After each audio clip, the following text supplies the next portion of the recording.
Ladies and gentlemen, my name is Caden Kubler, and welcome back to Caden's Corner. The Boston Celtics have dropped Game 2 of the Eastern Conference semifinals to the Cleveland Cavaliers on their home floor, losing by 24 points and getting absolutely dominated. The mass hysteria has now begun from the media and from NBA fans around the league. We saw this when the Celtics lost Game 2 to the Miami Heat last series, and now we're seeing it with this Game 2 loss against Cleveland. What seems to be the problem with the Boston Celtics? In the regular season, they are amazing when they play at home, but for some reason, when it comes to the postseason, they don't defend TD Garden. They're 15-15 over the last 3 years in the postseason, and that's just not getting it done. They were embarrassed in front of their fans last night, and this one's got a sting. As I mentioned, everybody is losing their minds right now. It's so common in today's day and age where you see great performances from Anthony Edwards, or you see this emergence from the Timberwolves and automatically claim them to be the new title favorites. You also have this superstar in Jayson Tatum who hasn't been putting up the offensive numbers that everybody wants to see from him. So automatically, all the criticism is going to go to him. Naturally, everybody's freaking out about the Boston Celtics, and I'm personally not.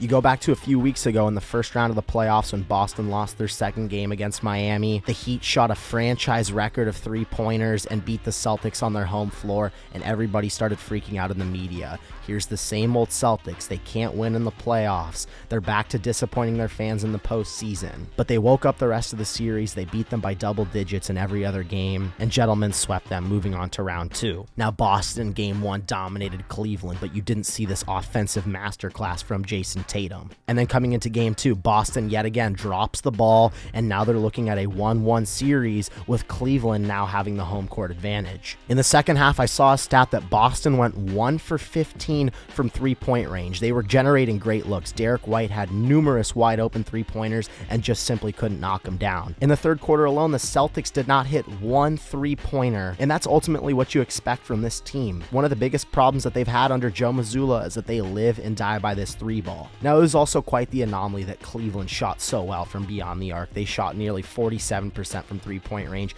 55% from the floor. Donovan Mitchell had an incredible second half. You got to tip your cap to Evan Mobley, who put up 21 points, was getting it done on the defensive end, had 2 blocks, 10 rebounds. Darius Garland went 4 for 5 from beyond the arc. But I don't think it's any reason to panic for this Celtics team. I don't think enough people are realizing this and talking about this, but in the second round of the playoffs, the Boston Celtics, without their third best player in Kristaps Porzingis, are a 14-point favorite against the Cleveland Cavaliers. I mean, it's absolutely unbelievable. In no way am I giving this team a pass right here, but if you're the Celtics, it's understandable that you don't necessarily have that same emphasis on playing a team like Cleveland in the second round of the playoffs when you're playing them 4 straight times in a row. You're not necessarily going to wake up the same playing a Cleveland Cavaliers team than you are playing a Minnesota team or playing a Denver team. In Game 2 against the Heat, it took a franchise record of three-pointers for the Celtics to lose on their home floor. They tightened up the screws, said this isn't going to happen again, and won 3 straight games. I think this is what you're going to see with this series as well. Boston drops the ball.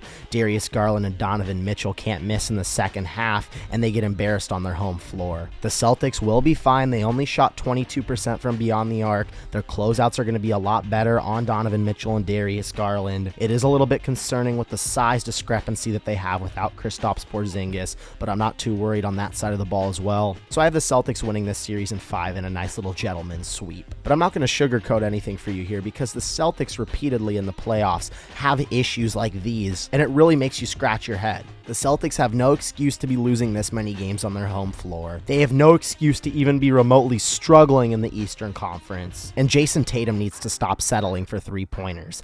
I understand everybody in the media has been on his butt the last few weeks because, he's only averaging 20 points per game in the playoffs. People need to realize that when you're looking at a box score and all you're looking at is the points per game, you're going to be very misled, and that's what's happening with Jayson Tatum at this point. Jayson Tatum is leading the Celtics in rebounds. He's leading the Celtics in assists. He's leading the Celtics in blocks. He's leading the Celtics in field goal percentage allowed, and he's also leading the Celtics in plus-minus. Jayson Tatum hasn't needed to be this prolific scorer that we're so used to seeing him be in the postseason. When he dropped 46 on the road in Milwaukee in a Game 6, or when he dropped 51 last year in Game 7 against the 76ers. People in the media would rather see Jayson Tatum be more selfish and put up 35 points a game in a loss instead of him putting up 20 to 25 points per game in a dominant win. It's absolutely mind-boggling to me.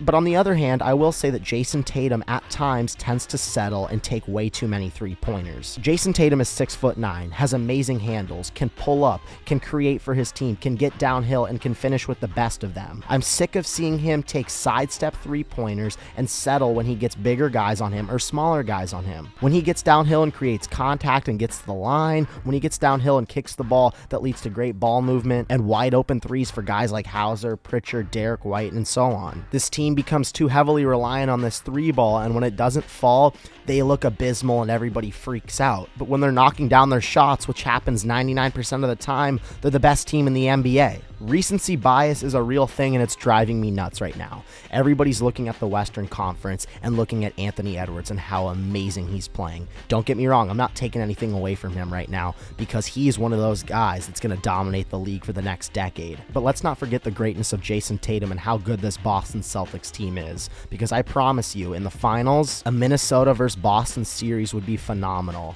And let's not forget what Jayson Tatum's done to this Timberwolves team throughout the regular season. Both of their matchups went to overtime this season, and in Game 1, Tatum had 45 points in an overtime win. In Game 2, in a very close loss, Tatum had 32 and was able to score at will against this amazing defense. Let's not panic and let's not overreact after one game from this Boston Celtics team. They will be just fine, and they are still the title favorites. I'm Caden Kubler, and that's my take.